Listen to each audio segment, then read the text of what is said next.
dosen melihat mahasiswanya selalu menyendiri, seperti tidak ingin bergaul dengan teman-teman sebayanya.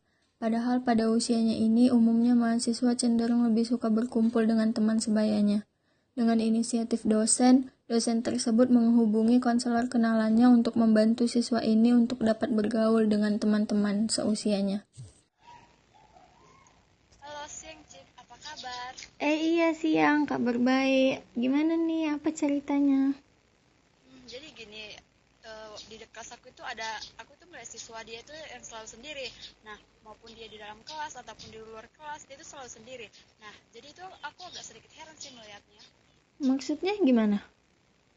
Iya gini, anak ini tuh selalu sendiri. Dia juga nggak terlalu aktif di dalam kelas. Nah, ketika saya menyuruh membagikan kelompok pun dia seperti kebingungan. Nah, setelah kelas selesai, dia pun tetap sendiri, tidak ada interaksinya dengan teman-teman lainnya. Oh, gimana? Coba kamu bicara dengan mahasiswamu, apakah dia mau menemui seorang konselor kenalanmu? Kamu bisa bilang kalau misalnya dia ketemu dengan konselor, mungkin saja dapat membantu masalah yang sedang dialaminya gitu. Betul juga sih. Oke deh, nanti aku bakal coba ngomong dengan dia. Apakah dia mau bersedia untuk mengikuti sesi konseling? Iya. Tapi sebaiknya bicarakan baik-baik, jangan terkesan memaksa dia untuk mengikuti kegiatan konseling ini. Baiklah, nanti saya kalau ada waktu nanti akan saya menjumpai dia secara pribadi dan untuk mencoba untuk ngomong secara baik-baik. Terima kasih ya atas bantuannya. Oke, sama-sama. See you. Dah. Setelah memikirkan perkataan teman konselornya, maka si dosen berinisiatif untuk mengajak bicara anak tersebut. Dia melihat anak tersebut setelah keluar dari kelasnya. Permisi nak, ibu mau berbicara sebentar. Begini nak, di dalam kelas ibu itu, ibu selalu melihat kamu tidak aktif. Misalnya itu seperti tugas kelompok, kamu itu kesulitan untuk mencari teman sekelompokmu, sehingga kamu itu selalu tugas kelompok itu kamu kerjakan secara individu. Apakah kamu mempunyai masalah dengan teman-temanmu nak? Tidak bu. Jadi kenapa kamu mengerjakan tugasmu secara individu? Ya nggak apa-apa sih bu, karena saya juga lebih senang belajar sendiri. Saya nggak mau menyusahkan teman saya. Apakah kamu mau saya kenalkan dengan teman saya? Nah nak, kebetulan dia ini seorang konselor. Dulunya juga dia mempunyai masalah yang sama dengan kamu, itu bergaul dengan teman-temannya. Nah, siapa tahu setelah kamu bercerita keluh kesahmu kepadanya, dia dapat membantu dan kamu dapat lebih bisa berinteraksi dengan teman-temanmu. Bagaimana, nak? Mahasiswa itu pun berpikir panjang mengenai apakah ia akan bertemu dengan teman dosennya tersebut atau tidak. Dia berpikir bahwa tidak boleh selamanya menyia-nyiakan kesempatan untuk membangun relasi di kampusnya. Dia bingung, jadi dia ingin berdiskusi dengan mamanya. Mah, aku dikenalan sama temannya dosen aku. Dia seorang konselor. Sepertinya dosen aku ingin aku mengikuti kegiatan konselor. Kenapa harus mengikuti kegiatan konseling dengan konselor itu rupanya? Beliau sering melihat aku sendiri di kampus, jadi dia ingin membantu aku untuk lebih percaya diri dan membangun relasiku bersama teman-temanku. Kamu tidak punya teman? Jujur enggak sih Ma, karena aku merasa takut untuk tidak diterima pada siapapun. Kalau begitu, coba ikuti dan terima saran dari dosenmu itu. Tidak apa-apa, Mama akan mendukung semua keputusanmu.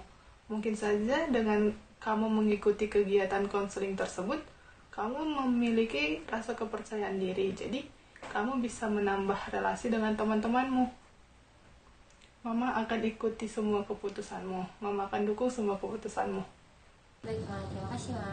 Mahasiswa tersebut akhirnya menerima saran dari dosen dan akan mengikuti kegiatan konseling yang disarankan oleh dosennya. Dia telah menerima kontak sang konselor dan telah membuat janji untuk bertemu dengan konselor tersebut.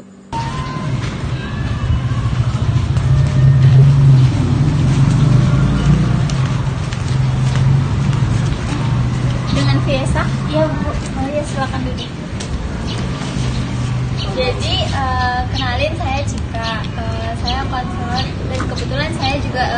temannya dosen kamu. Jadi dosen kamu juga udah sedikit cerita ke saya tentang kamu.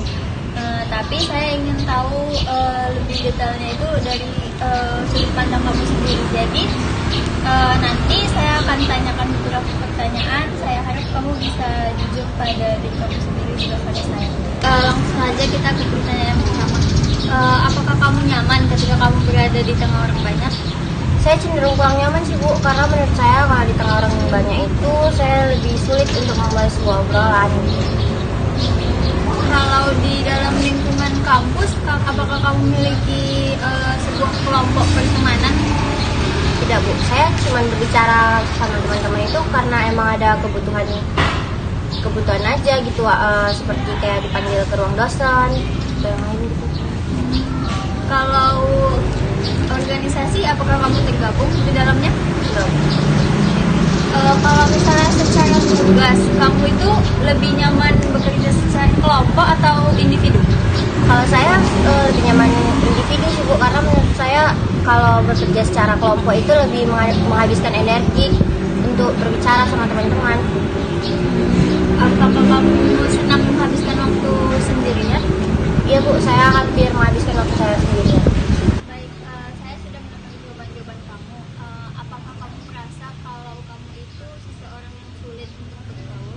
Iya Bu, saya kadang merasa sepi, tapi juga saya kadang menikmatinya gitu. Hal itu mungkin sering terjadi, namun jika di lingkungan kampus itu akan membuat kamu sulit untuk membangun hubungan pertemanan. Karena seperti contohnya jika dosen kamu menugaskan kamu untuk membuat tugas proyek, yang mana itu harus di dalam suatu kelompok, nggak boleh secara individu. Nah, kamu akan kesulitan untuk menyelesaikannya. Ya Bu, tapi saya juga pengen punya teman buat cerita. Iya, seorang teman itu bukan hanya untuk membantu kamu dalam tugas-tugas, tapi dalam banyak hal. Jadi jika kamu merasa kesulitan, ada mereka yang bisa membantu kamu. Mahasiswa tersebut akhirnya ikut dalam perkumpulan yang dimaksud oleh konselor. Awalnya memang sedikit canggung bagi si anak, namun karena anggota kelompok tersebut menerima dia dengan baik, maka mahasiswa itu dapat berbaur dengan teman kelompoknya dan mulai bisa untuk berteman dan berinteraksi dengan teman-teman sekelasnya di kampus.